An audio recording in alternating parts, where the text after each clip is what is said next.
Fala pessoal, tudo bom? Aqui é o professor Felipe Snell. Alguns me conhecem, para quem não me conhece eu vou me apresentar.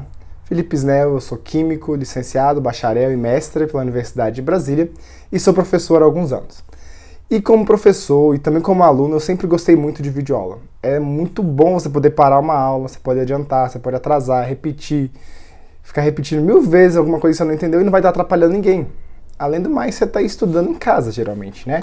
Ou então em algum lugar que você gosta, confortável, tem um arzinho condicionado, é uma cadeira confortável, então você tem todo um ambiente mais favorável para o aprendizado. Então, eu como professor, sempre tive muita vontade de contribuir um pouquinho para essa área. Trabalhei meu TCC nisso, mas desde então não tive muito tempo, não consegui me organizar para isso, mas agora me organizei e vou estar aí contribuindo com essa área, lançando videoaulas de Química, Física e Matemática, certo? São as áreas geralmente que mais aterrorizam o pessoal. A gente vai estar voltado essas aulas para principalmente a resolução de exercícios, tá? A gente vai ter, claro, a teoria, mas a gente vai fazer muito exercício e estudar formas de extrair as informações da sua questão, porque geralmente, quem tem dificuldade em exatas, geralmente não é o problema no cálculo em si, e sim em extrair o dado da questão. Então a gente vai estar trabalhando bastante nisso. Então se você conhece alguém, um sobrinho, um irmão, um primo, periquito, papagaio, cachorro, que está estudando para o Enem, está com dificuldade com as exatas na escola, está com dificuldade com as exatas na faculdade, indica lá o canal, vai ajudar eles. A gente vai estar lançando vídeos curtos, que é para não atrapalhar, né? Você pega um vídeo de 30 minutos, às vezes você consome um tempo muito longo. Então aqui a gente vai ter os vídeos bem curtinhos para facilitar. Se puder lá indicar o canal, seguir a gente aí, tem o compartilhar, o cadastrar, não sei bem, mas é para você poder receber notificação quando chegar um vídeo novo, que vai ser algum conteúdo que você vai estar precisando, você, né, ou aquele seu cachorro que está estudando para o Enem. E aí você segue a gente e vai ajudar bastante. Então, para não ficar muito longo o vídeo, vamos lá começar para a primeira videoaula. Fala aí, galera, beleza? Então, vamos começar modelos atômicos. Mas antes de começar, eu quero pedir uma coisa para vocês. Não é like. Você não vai estudar agora? Então, vai pro cantinho seu de estudo, vai ter sua mesinha lá bonitinha. Avisa a galera da tua casa que tu está indo estudar, então para evitar que eles te atrapalhem, evitar que interrupções que vão acabar tirando seu foco. Avisa eles. Avisa a galera não, né? Aquela mocinha que está respondendo, aquele blog que está respondendo o quê? Ó, eu vou estudar agora, daqui a pouquinho eu te respondo. Tá? Por quê? Porque senão vai ficar chegando notificação deles, aí você vai, cara, a aula vai ser massa. Porém, esses seus amigos, seus crushes são bem mais interessantes que eu ou que a química. Então, como a química agora você precisa estudar, faz que nem aqueles cavalos, bota os trem aqui na cara e foca aqui na aula, beleza? Pra você não perder seu tempo, beleza? Segundo, agora eu vou pedir pra você dar um pause no vídeo. Não agora, daqui a pouquinho. Mas o que você vai fazer? Você vai tirar 10 segundinhos, agradecer a Deus, Alá, Buda, seja qual for a entidade que você acredita, por ser um ser pensante, um ser inteligente, você consegue aprender as coisas, para você vir positivo para a aula, beleza? Eu sou ateu. Ateu, você vai lá, também se tranquiliza, seja positivo, você também é um ser pensante, você também tem capacidade de aprender. Lembre-se disso para que você possa vir para a aula positivo. Por quê? Você vem para a aula com pensamento negativo, é só mais uma videoaula que eu não vou aprender nada, você realmente não vai aprender, você tem que vir positivo para a aula, beleza? Então aperta aí o pause. Agora. Apertou? Então bora. Modelos atômicos. O que a gente vai falar de modelos atômicos? Muito tempo atrás as pessoas estavam pegando os materiais e vendo, cara, o que forma esse canetão? Certo que na época eu não tinha canetão, mas o que forma esse tecido da minha roupa? O que forma o sapato, o vestimento que eu estou usando? E aí muitas pessoas, muitas teorias foram surgindo, mas a gente vai começar por Dalton. Por que Dalton? Ele é uma primeira grande, importante, que vai cair na sua prova, que seu professor vai estar focando, beleza? Professor, por que você não bota data? Ninguém vai te perguntar em que ano Dalton nasceu, em que ano Dalton lançou esse modelo. Você tem que lembrar que Dalton é assim, um dos primeiros, beleza? E o que o Dalton falou? Toda matéria é composta por partículas fundamentais que ele chamava de átomo. E esse átomo, ele ainda listou umas características pra gente. Ele disse, o átomo é esférico, ele é maciço. O que é uma coisa maciça? Contrário de oca. Pensa na bolinha de ping-pong. A bolinha de ping-pong por dentro não é vazia? Ela é oca. E uma bola de sinuca, por dentro tem matéria, então ela é maciça, beleza? O átomo é indivisível, é a menor parte da matéria, ou seja, eu não consigo tirar mais nada lá de dentro. E aí, quando eu juntava vários átomos, do mesmo tipo ou de tipos diferentes, eu gerava um material. Gerava minha pele, gerava o canetão, esse tipo de coisa. Beleza, essa é a ideia de Dalton. Depois veio um cara chamado Thomson. Ele manteve muitas coisas. Pô, concordo que o átomo é esférico. O que ele adicionou? Pô, nesse átomo tem uma partícula negativa.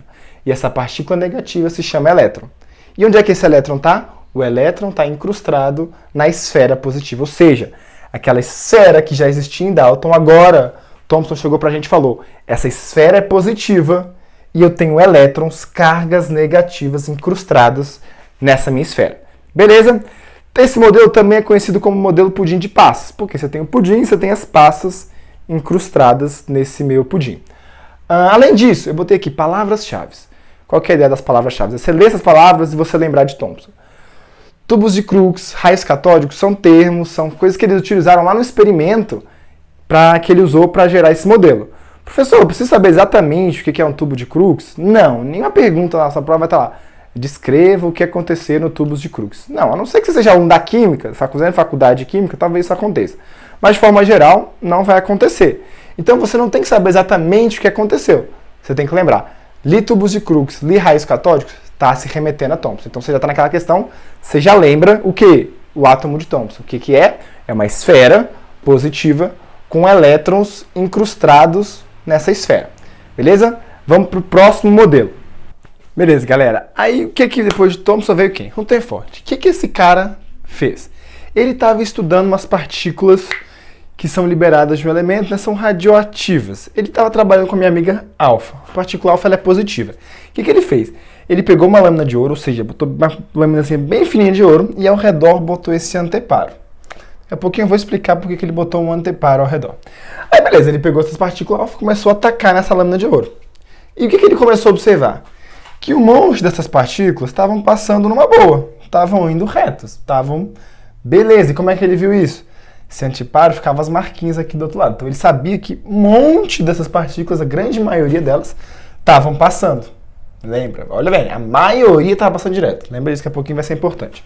Só que ele observava que tinha uns pontos nesse anteparo que estavam diferentes. Ou seja, essas partículas estavam indo, estavam se chocando com alguma coisa lá dentro e voltando, ou então desviando. E o que ele concluiu? Que esse átomo não é mais apenas aquela bola maciça com os elétrons ao redor incrustados. Ele, na realidade, ele tem um núcleo positivo e ao redor os elétrons estão circulando. E aí ele reparou o quê? Que o núcleo é bem pequenininho. Como é que ele reparou que o núcleo é pequenininho e a eletrosfera é grande? Porque era através das eletrosferas que as partículas alfa estavam passando. Se elas estavam passando, e a maioria estava passando, porque tinha mais espaço lá. Ou seja, o núcleo é bem pequenininho e a eletrosfera ao redor é bem maior. Certo? Esse é o penúltimo modelo que a gente vai ver. Agora a gente vai ver um pouquinho mais elaborado. Então, beleza. Vamos para o último modelo que nós vamos ver aqui hoje. Rutherford Bohr. Professor, Rutherford foi de antes. Está errado aí. Mais ou menos. Não está errado. Por quê? Bohr e Rutherford, eles trabalharam junto. Um era professor do outro. Rutherford veio primeiro. Ele mesmo viu que tinha uns erros no que ele fez e pediu para um aluno dele, Bohr, trabalhar, né, tentar melhorar isso. Então eles juntaram esse modelo.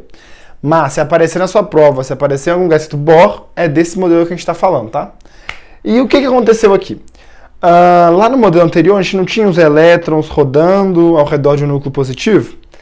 Se a gente for pensar na física moderna, aqui, né, as leis físicas que regem nossos corpos aqui, os corpos grandes, esse trem ia rodando, ia perder energia e uma hora ia colidir lá no centro, certo? Só que nível atômico é um pouquinho diferente, tá? Aí tem todo um campo de estudo que a gente não vai entrar agora. Mas aí o que esse modelo vem explicar para resolver esse problema? Que cada camada possui um nível energético próprio. E à medida que o elétron está andando nesse nível energético, ele nem perde nem ganha energia. Ele está naquela energiazinha dele, está lá numa boa, não perde e nem ganha, não se choca com o núcleo. Mas o que vem de muito legal nisso daí? Que esse elétron está na camada mais... Esse exemplo desse elétron está numa camada mais interna. Se ele recebe uma energia, o que pode acontecer com ele? Ele pode saltar para uma camada mais externa, uma camada com mais energia. Então lembra, camada interna, menor energia. Camada externa, maior energia. E ele vai para essa camada. Só que não é a camada de origem dele. Ele não se sente bem lá. Ele está com muito mais energia do que ele é acostumado. O que acontece? Esse elétron volta para a camada de origem. Só que quando ele volta, ele não recebeu uma energia para saltar para uma camada mais externa. Agora, quando ele volta para a camada interna, essa mesma energia ele libera. E ele pode liberar essa energia com comprimento de onda na faixa do visível. Ou seja, a gente consegue visualizar. Isso vai explicar uma coisa muito legal. O que é isso? Qual o desenho? O que isso aqui representa? Obviamente são fogos de artifício, certo? Você lança o fogo de artifício e sai cores. Não é? Não tá óbvio isso? Eu sei. Meus desenhos são muito bons. Mas é exatamente isso que esse modelo explica. Ele consegue explicar os fogos de artifício. Toda vez que vai soltar aquele fogo de artifício, tem um sal de algum metalzinho lá, de algum elemento químico, que na hora que explode, tem aquela explosão, gera uma energia. O que acontece? Um elétron vai para uma camada mais externa. Na hora que ele está lá, ele está fora da sua energia comum. O que acontece? Ele volta. Na hora que ele volta, ele libera uma energia luminosa. Então eu vou ter um metal que vai gerar cor vermelha, gerar uma cor azul, gerar uma cor amarela. Certo? Porque cada metal, lembra? Cada camada vai ser própria de cada elemento. Então cada um vai ter uma corzinha própria sua. Para fechar, lembrando, próton tem carga positiva e está no núcleo. Elétron tem carga negativa e está na eletrosfera. O nêutron está no núcleo e não tem carga. DT, não RGB. O que isso aqui quer dizer? Pensa comigo, vamos relembrar agora para fechar os 4 modelos. Primeiro foi o modelo de Dalton, de Thomson, depois de Rutherford, depois de Bohr, certo? DT é o quê? Daltônico. Daltônico não vê o quê? Os canais RGB. Vermelho, verde e azul. Entendeu? Então, DT, não RGB. Dalton, Thomson, Rutherford e Bohr. Beleza, vamos lá, pessoal, para as questões. Agora a gente vai ver se eu sou um editor bom mesmo e eu consegui botar as perguntas aqui. Eu acho que sim. Vamos lá, Enem 2019. Leia aí a parte de cima que a gente vai discutindo. Lembra, pessoal, botei a questão, dá um pause, lê, tenta interpretar, tenta ver até a resposta já antes de eu responder, para tu já ir treinando. Então, beleza. Na parte de cima da questão tá falando o quê? Falou um pouquinho da vida de Dalton. Depois postulou botou 5 coisas que Dalton falou sobre o átomo. E aí no final ele fala assim, com base no modelo atual que descreve o átomo, qual dos postulados de Dalton permanece correto? Então a gente vai ler um por um e ver onde tem erro, ver se tem algum que ainda está correto. 1. A matéria é constituída de átomos indivisíveis. A gente já viu que não, que a gente já conseguia tirar os elétrons, por exemplo, então já não é mais indivisível. 2. Todos os átomos de um dado elemento químico são idênticos em massa e em todas as outras propriedades. Aqui chega uma parte que a gente inclusive não falou na aula, mas o que caracteriza um átomo, o que caracteriza o elemento X, o que caracteriza o elemento Y, é o número de prótons. Então, se eu sou um átomo, eu sou o elemento Felipe e tenho 30 prótons. O elemento Joãozinho tem 29. Então, o que me caracteriza são meus 30 prótons e o que caracteriza o Joãozinho são os 29 prótons dele. Podemos ter a mesma massa? Podemos. Podemos ter a mesma quantidade de elétrons? Podemos. Mas não temos a mesma quantidade de prótons. Então, na 2 está falando que o que caracteriza os átomos, né, o que deixa eles iguais é a massa, e não é. O que caracteriza, o que iguala um próton do outro é a quantidade de prótons. Então, 2 está errado. 3. Diferentes elementos químicos têm diferentes tipos de átomos, em particular, seus átomos têm diferentes massas.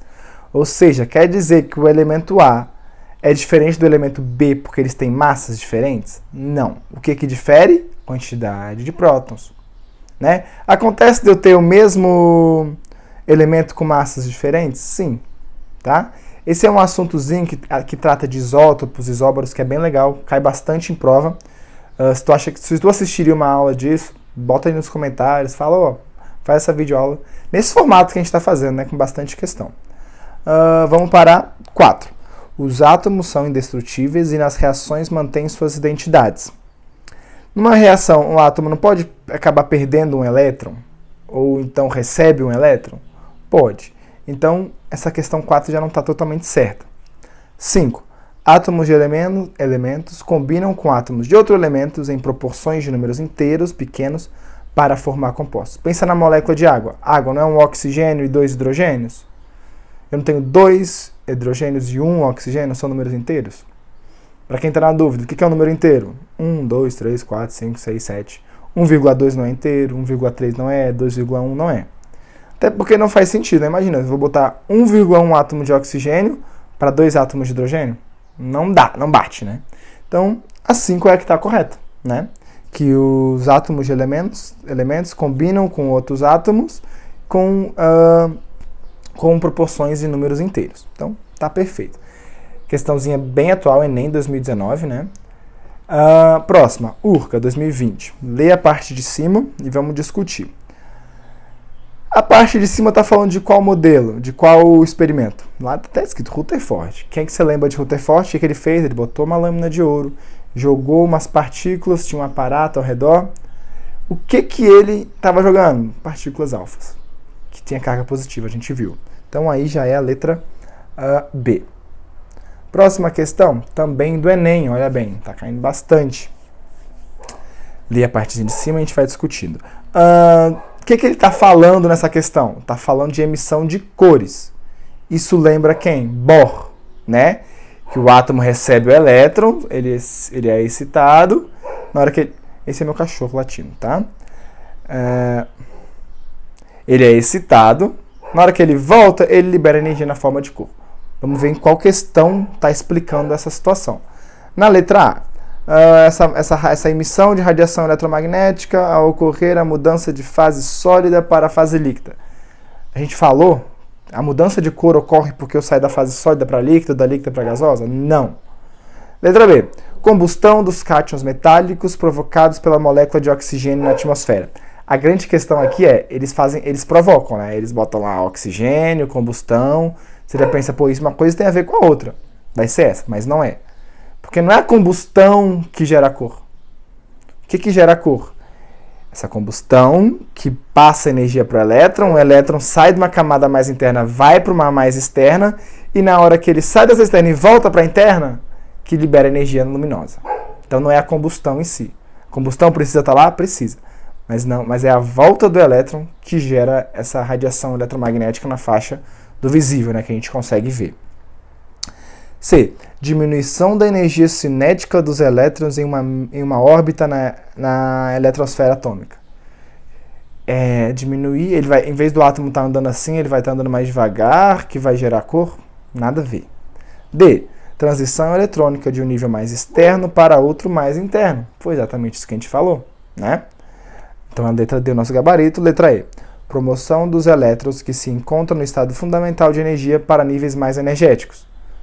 Tá errada essa frase? A frase em si está perfeita. Mas é isso que causa a mudança de cor? Mudança de cor não, né? A emissão de cor? Não. Promoção dos elétrons no estado fundamental de energia para níveis mais energéticos. Isso ocorre. Mas o que gera a luz é na hora que ele volta. Na hora que ele volta que gera a energia luminosa. Próximo. Vocês viram, na parte de cima está falando o quê? Está falando de Dalton. E eles perguntam o seguinte, segundo este modelo, os átomos eram caracterizados como?